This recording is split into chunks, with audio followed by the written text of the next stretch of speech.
Shalom, bien-aimés en Christ, que la grâce de Dieu abonde encore dans votre vie, sur vos familles et dans tout ce que vous entreprenez, que la puissance de Dieu vous localise ce matin et que l'esprit d'entendement soit votre portion au nom de Jésus. C'est encore votre frère le pasteur, j'espère, Hookman, et je prie au nom de Jésus que le message de Jésus transforme encore ton intelligence et donc transforme ta vie tout entière au nom de notre Seigneur Jésus-Christ. Aujourd'hui, nous lisons dans Colossiens chapitre 1, le verset 12 à 13. Il dit: rendez grâce au Père qui vous a rendu capable d'avoir part à l'héritage des saints dans la lumière, qui nous a délivrés de la puissance des ténèbres et nous a transportés dans le royaume du Fils de son amour. Verset 14 dit: en qui nous avons la rédemption, la rémission des péchés. Alléluia. Il dit: rendez grâce au Père, à Dieu le Père, qui nous a rendus capables d'avoir premièrement l'héritage parmi les saints qui sont dans la lumière, c'est-à-dire les chrétiens, les sauvés, et qui nous a également délivrés de la puissance des ténèbres et nous a transportés. Il y a beaucoup de choses qui se passent à la fois. Dieu nous a permis d'avoir cette grâce, de faire part de l'héritage des saints. Il nous a délivrés de la puissance des ténèbres, mais il ne nous a pas juste délivrés, il nous a également transportés dans le royaume du Fils de son amour, et en lui nous avons la rédemption et la rémission du péché. Une grande chose ou beaucoup de choses que Dieu a fait pour nous, mais notre focalisation ce matin, c'est sur la première ligne, la première expression quand il a dit rendez grâce au Père. C'est une action de remerciement, une action de grâce, comme nous disons souvent. Vous savez, il y a une très grande puissance dans le remerciement, bien la reconnaissance ou juste les actions de grâce. Nous devons apprendre à rendre grâce continuellement à Dieu. À rendre grâce, je dis, continuellement à Dieu.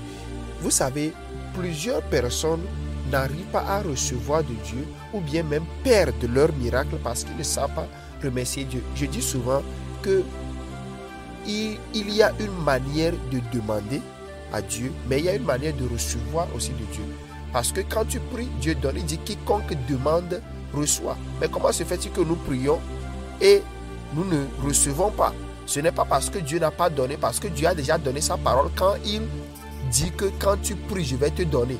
Lorsque nous appelons, il répond.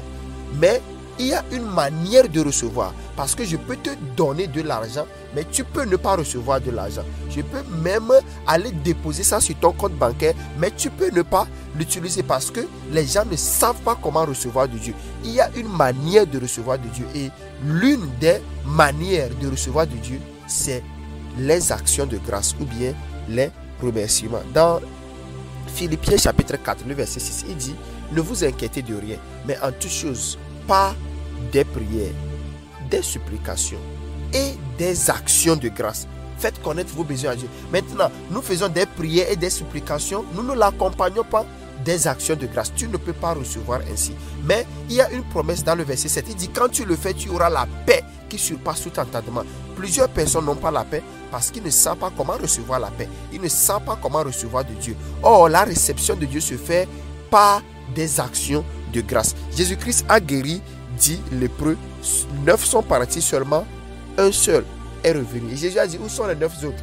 Où sont les 9 autres? Et cette dernière personne, Jésus a dit: va maintenant et que tu sois complètement guéri, tu sois rendu au parfait, au complet. C'est lui qui a la totalité de ce qu'il a cherché. Les autres ont eu un signe et le mal peut revenir, la maladie peut revenir. Plusieurs personnes reçoivent des miracles, des guérisons, et après les morts recommencent encore. Ils ne savent pas pourquoi, parce qu'ils ne sont pas revenus témoigner ou rendre grâce. Les témoignages, les remerciements sont très importants. Alors Paul dit que nous sommes déjà sauvés en Christ. Jésus-Christ est mort pour nous. Nous avons reçu Christ. Nous avons reçu la vie éternelle. Mais il dit: rendons grâce à Dieu qui nous a rendus capables d'avoir part à cet héritage des saints dans la lumière. Celui qui nous a délivrés de la puissance des ténèbres et nous a transportés dans le royaume du Fils de son amour. Qu'est-ce que tu vas faire aujourd'hui? Tu vas prendre le temps pour remercier Dieu. Tu peux utiliser ce même verset pour prier. Père, je te remercie parce que tu m'as rendu capable d'avoir grâce. Tu m'as rendu capable de te connaître. Tu m'as donné la grâce d'être chrétien, d'être né de nouveau. Je te rends grâce parce que tu m'as délivré de la puissance des ténèbres. Et tu m'as fait entrer dans le royaume du Fils de ton amour. C'est comme cela que nous prions. C'est comme cela que tu dois prier. Tu pries avec la parole. La parole est là, tu lis et tu personnalises ça sur ta vie. Seigneur, je te remercie parce que tu m'as rendu capable d'être héritier des saints de la lumière. Tu m'as délivré du royaume des ténèbres. Je suis délivré du péché. Je suis délivré de la mort. Seigneur, je te remercie parce que tu m'as délivré des puissances des ténèbres. Tu m'as délivré de la mort. Tu m'as délivré des accidents. Seigneur, je te remercie parce que tu m'as donné la capacité d'avoir la connaissance qui est en Christ. Tu m'as donné la capacité d'être illuminé par ta parole. Tu m'as donné la capacité d'être dans le royaume de ton Fils. Père, je te remercie au nom de Jésus. Et quand tu fais comme ça, ce que tu ne sais pas, ce que tu es en train d'établir la parole. La Bible dit, tu déclareras une parole et cela sera établi pour toi.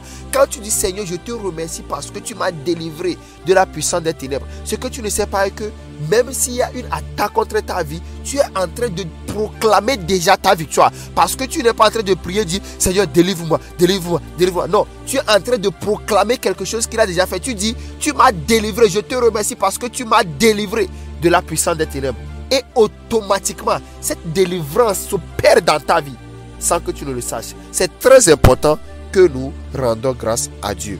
Rendons grâce au Père qui nous a rendus capables d'avoir part à l'héritage, à la santé. Vous voyez, la santé, c'est l'héritage. Les bénédictions sont dans l'héritage. La prospérité de tes finances, ta famille, c'est dans l'héritage. Alors quand il parle de l'héritage, il parle de toutes les bénédictions. Quand tu dis Seigneur, merci parce que tu m'as rendu capable d'avoir part à l'héritage, tu es en train de dire que je suis béni pendant ma journée. Je suis béni dans la semaine. Je ne manque de rien parce que l'Éternel est mon berger. Tu ne sais pas, tu as tout un mystère que tu es en train de déclarer juste en remerciant Dieu selon ce que ce verset nous enseigne. Tu vas voir que ta vie va de gloire en gloire. Je prie pour toi au nom de Jésus que tu aies un cœur qui remercie, un cœur qui témoigne. Quand Dieu fait un miracle pour toi, quand nous prions et que tu reçois un miracle, ne dis pas que c'est petit, ne dis pas que je vais venir après. Non, il dit ils ont vaincu par le sang de l'agneau et par les paroles de leur témoignage. Pourquoi tu ne témoignes pas? Tu veux être comme les 9 lépreux qui vont perdre leur miracle, ou bien tu veux être comme la personne qui va garder son miracle parce qu'il est revenu dire merci Seigneur. Sois quelqu'un qui témoigne et sois, les Anglais disent bold, sois autoritaire et à l'aise de partager ça avec tout le monde. N'aie pas honte. Laisse-nous poster tes témoignages sur les plateformes pour que tout le monde écoute, pour que les démons de l'enfer sachent que Dieu est avec toi et Dieu fait quelque chose dans ta vie. C'est comme cela. Quand tu fais comme ça, Dieu est fier. Dieu se montre. Dieu. Vous voyez comment est-ce que Dieu se montre dans la vie de quelqu'un. Voyez mon enfant tel, voyez mon fils tel qui témoigne de ma grandeur dans sa vie. Et Dieu se donne le devoir, plus de responsabilité pour assurer que ce témoignage ne soit jamais perdu. Que ce témoignage ne soit jamais en vain. Alors Dieu te garde encore plus. Dieu fait plus de miracles dans ta vie et Dieu assure ta sécurité. Vous voyez, ton assurance est gardée dans ton témoignage. Ton assurance est dans ton témoignage. Alors ce matin, dans cette journée, j'aimerais que tu prennes ton temps, et que tu remercies le Seigneur. Rendons grâce à Dieu le Père qui nous a délivrés de la puissance des ténèbres et qui nous a transportés dans le royaume du Fils de son amour. Que Dieu vous bénisse et je vous retrouve encore la prochaine fois. C'est votre frère, le pasteur, j'espère, Hopeman. Shalom. Je crois que tu vas le faire. Fais-le sans cesse. Fais-le sans cesse. Alléluia. Et Dieu te bénira. Que Dieu vous bénisse. Bye bye.